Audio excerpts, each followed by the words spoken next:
What's up guys, it's your boy Dekkster here, and we have about 11 more cards to go over. We finally got some dragons, really exciting stuff. And yeah, as per usual, at the end I will do ratings out of 5, so I have a link to the description there if you want to skip ahead to those. But let's go ahead and jump into it. First up, we got Crowd Roaster, the first dragon here, 7 mana, 7/4. Not a big fan of these stats here, but the battle cry is great. If you're holding a dragon, deal 7 damage to an enemy minion. That's gonna kill most minions. Of course, not all of them. Lich King's gonna have 8 health, so this will not deal with him, but it should kill most things, hopefully. Not in love with these stats once again. 7/4, super easy to kill. That 7 attack is just enough to not be able to kill Lich King, but just enough to be BGH. I don't know, I feel like we're gonna see some BGH in this meta. This thing can also bypass taunts, obviously. If you want to kill a minion, you skip that taunt, you go past them and destroy that. So that's a great aspect here.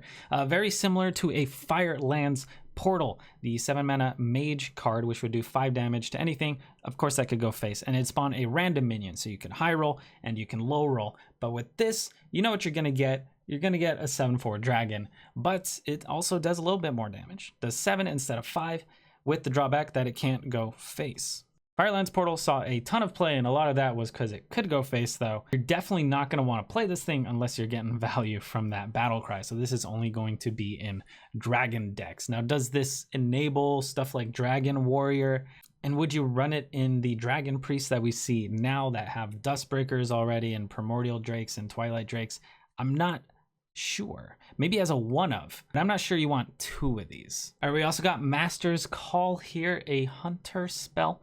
3 mana, discover a minion in your deck. If all 3 are beasts, draw them all. So it's gonna be looking at your minion pool, not your spells. So you can run this with traps and stuff like that, and you should be fine. But I think it's really hard to pull this off. Maybe there's gonna be some sort of new beast zoo sort of hunter archetype, which would be pretty cool.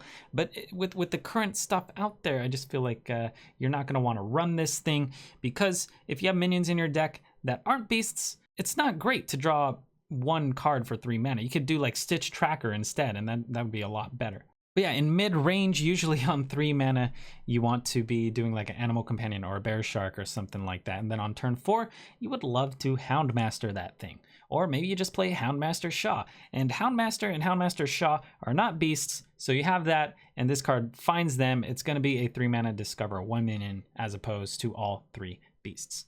So I guess the question is, if you want to play this with just like a 50-50% chance of actually getting that 3 draw as opposed to just 1 draw. And I don't think you want to run this thing unless you're getting all 3 beasts. So if you have about 8 minions in your deck and 7 of them are beasts, you're gonna have about a 62% chance of actually pulling this off. Is that enough? But yeah, I'm hoping there might be an archetype here that's purely beast, and this would be a staple in that list. So maybe it's just it's a card that makes its own archetype, which would be great. But yeah, if you're running like just a 30% chance of this actually getting those 3 draws, I don't think you want to run this. All right, so we got Akali the Rhino, the Warrior Loa here, 8 mana 5/5 beast with Rush and Overkill. Draw a Rush minion from your deck, give it +5/+5. So the stat line's pretty weak here, 5/5, but if you can pull off that Overkill, this thing is huge. Maybe you pull a Ziliax out of your deck, that would be insane, or an Undasta or something like that. What else would be good is a Vicious Scale Height, just for that extra health if you happen to need health. You could also land on Darius Crowley. There's a lot of great rush minions that this can hit. You just have to be able to find something that has 4 health, and then you're good. This is gonna be decent value. I guess the main question is, would you rather run this in your 8 mana slot than, you know, like a Lich King or something like that, a Bone Mare? I mean, it's actually pretty similar to Bone Mare. As far as it buffs something, it's just gonna be something in your hand. But I think people aren't really considering that draw a card. Draw a card is great. If you can pull this off twice, that'd be really fantastic. Probably not gonna happen. But you know, 8 mana, 5/5, draw a card and give it +5/+5. It's pretty decent. It's a little bit slow. And once again, throwing a Lich King is also gonna generate a card, so it's kind of like drawing a card. So would you want to run this over Lich King? I don't know. You'd have to see. The deck would have to be built around it. But with the possibility of pulling, you know, Undasta, once again, Ziliax, Vicious Scalehide, it just might be worth it to mess around with this thing. Maybe you play an Undasta, which pulls this out, and then this pulls out, I don't know, Ziliax or the Vicious Scalehide like that. That'd be huge. That'd be a big turn. So this is nice. I like it. I think the hardest part about this is just going to be able to find that minion that you can overkill this late into the game. If you're playing against a control deck, they might have stuff with tons of health. And if you're playing against aggro, maybe this thing's a little bit too slow. I don't know. I'm worried about it. I'm excited to mess around with the card, but I'm worried it's just going to be a little bit too weak. If it had taunt or something, that would be insane. I think it'd be worth. But yeah, the inconsistency, maybe pulling the wrong rush minion, it's slow, it's kind of greedy. We will have to see what the spirit is. The spirit card's cool. I mean, it should synergize with this. It might make this really good. But yeah, we got to see that spirit before making a final call here. All right, so we got wardruid Loti, new legendary druid card here. 3 mana, 1/2. Choose one, transform into one of Loti's 4 dinosaur form. So we got a 1/2 beast with poisonous stealth, a 1/4 beast with spell damage +1, a 4/2 beast with rush, and a 1/6 beast with taunt. And I really, really like the versatility of this card. It can do so many things. It can adapt to the situation that you need it for. You know what I mean? If you're playing against aggro, you might want the taunt, or you might need the rush to deal with like a hench clan thug or something like that. If you're playing against something really slow, maybe you want that stealth poison. Or if you just need, I don't know, that clutch swipe to do 2 to the board, maybe you play this with a swipe or something like that, or a starfall. I don't know. The versatility is fantastic, but I think I'm not sure you want to run this with current cards because like it gets pulled out by an Oaken Summons, and usually you want to run Oaken Summons in a lot of the slower druid decks. You'd rather just have this pull out a 3/6 Ironwood Golem than just playing this and pulling a 1/6. Maybe if you're playing a Spiteful Druid, this thing's gonna fit in great. But like an Odd Druid, this might be good, but then it has that drawback that if you're playing Odd Druid, usually you really like that Hadronox Witching Hour combination. Just being able to pull that off consistently makes Odd Druid kind of good.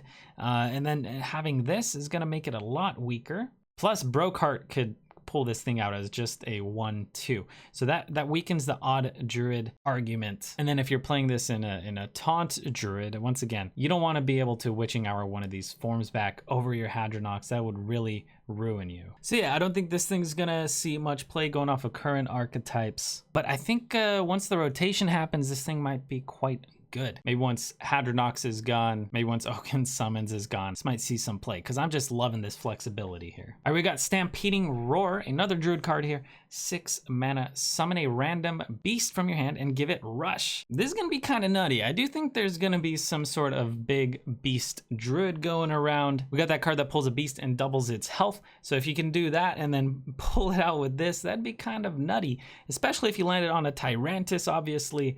I mean, this just pulling out a 12/12 Tyrantus is huge, but imagine if Tyrantus was a 12/24.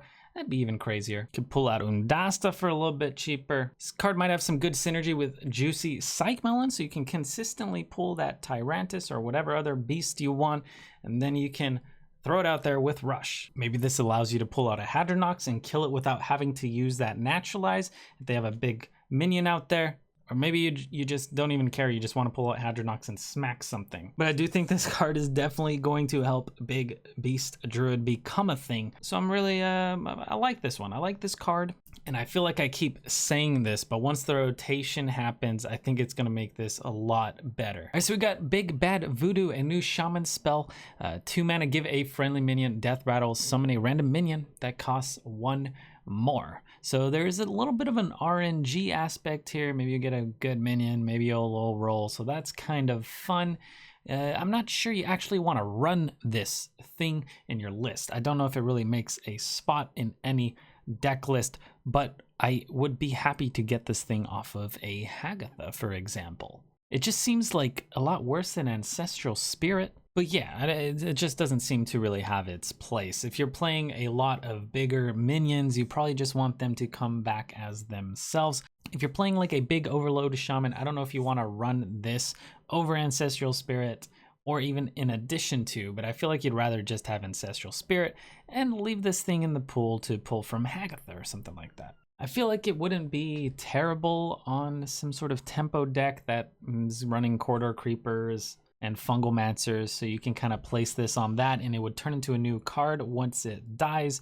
But do you really want to run this over like Unstable Evolution, for example, where you could just slam the Fungal Mancer and if it sticks, you just change it until you get something you like? I guess it does kind of make your board a little bit like AoE proof, where if your opponent happens to, for example, Dragon's Fury the board, you'll get some sort of minion there for next turn, hopefully. But yeah, this card is not amazing, not terrible. Don't think it's going to be run, but I won't be upset to get this thing off Hagatha or maybe even Haunting Visions. All right, we got bloodscalp, Strategist, a new hunter card here. 3 mana, 2/4 with the battle cry. If you have a weapon equipped, discover a spell. Now, once again, I feel like I say this, they're just introducing so many 3 mana hunter cards, but do you really want to run this at 3 mana when there's so many other things you could be doing? Hunter has a lot of really bad spells, and I'm worried this is just going to pull a card you don't really want. I mean, I feel like it's going to be fairly easy to trigger because Hunter's usually running Candle Shot these days. So if you have a Candle Shot on 1,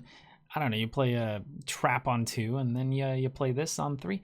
It's not awful, but I just feel like there's better things to do with 3 mana. If you're playing a Death Rattle Hunter, maybe you'd rather throw out an egg, and if you're playing some sort of mid-range or spell hunter, you probably want to, you know, Animal Companion, or just throw down like a Bear Shark, or just equip an Eagle Horn Bow instead. If this thing was a beast, I think it'd definitely be run, but it's not a beast. So I guess this is a good 3-drop. It's just because Hunter has so many good 3-drops, it makes this a little bit worse. You know what I'm saying? We got Emberscale Drake here, a 5 mana 5/5 warrior dragon with the battle cry. If you're holding a dragon, gain 5 armor.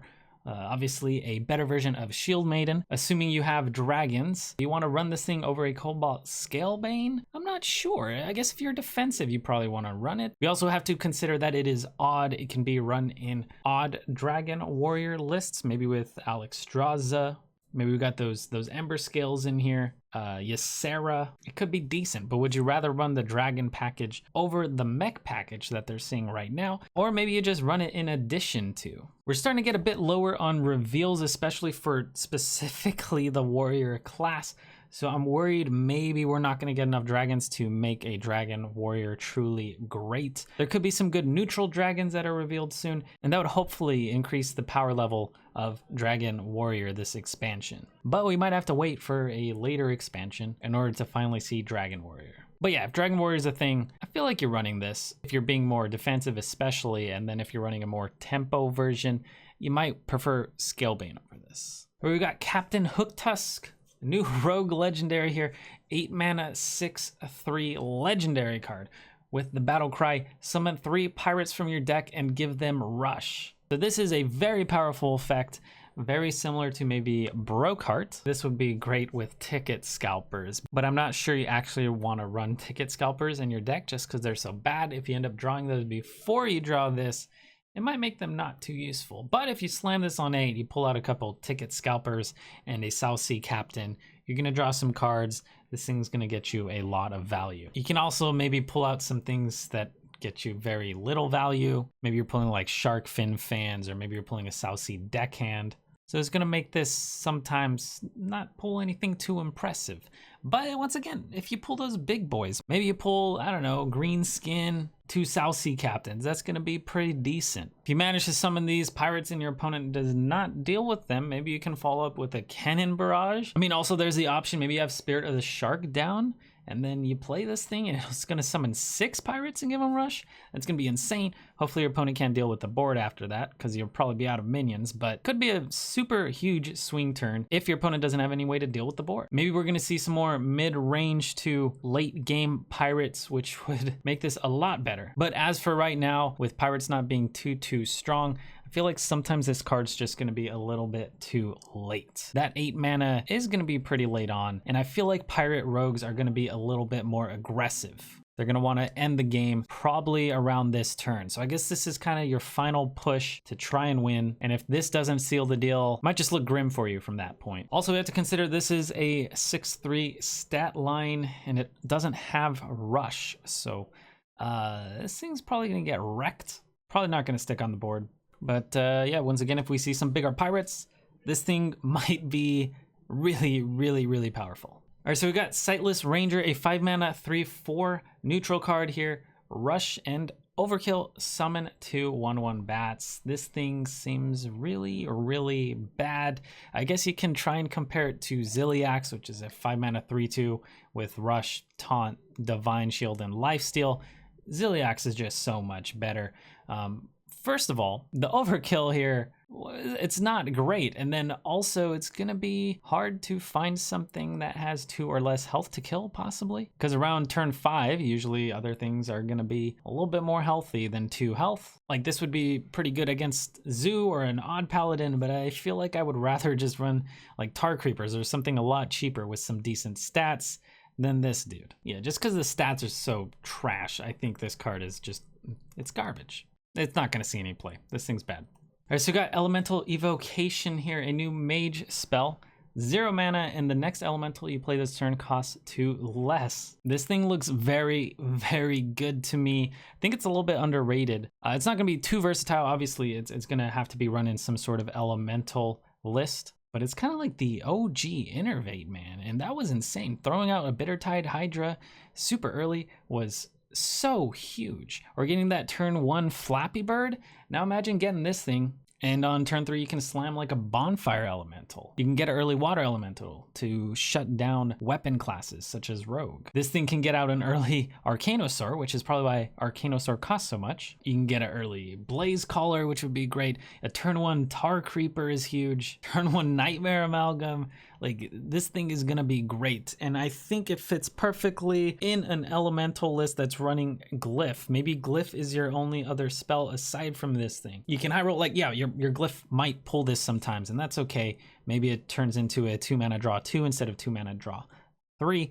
But if you manage to just pull these, not through the Glyph, and you get a turn 5 Blaze Caller, turn 2 Fireplume Phoenix, like, it's just so good, so much tempo. And yeah, I feel like this thing's gonna be slept on. I think the really big mage decks are gonna be Elemental Mage and then Odd Mage. And I think Odd Mage is gonna have a couple variants, but yeah, whatever.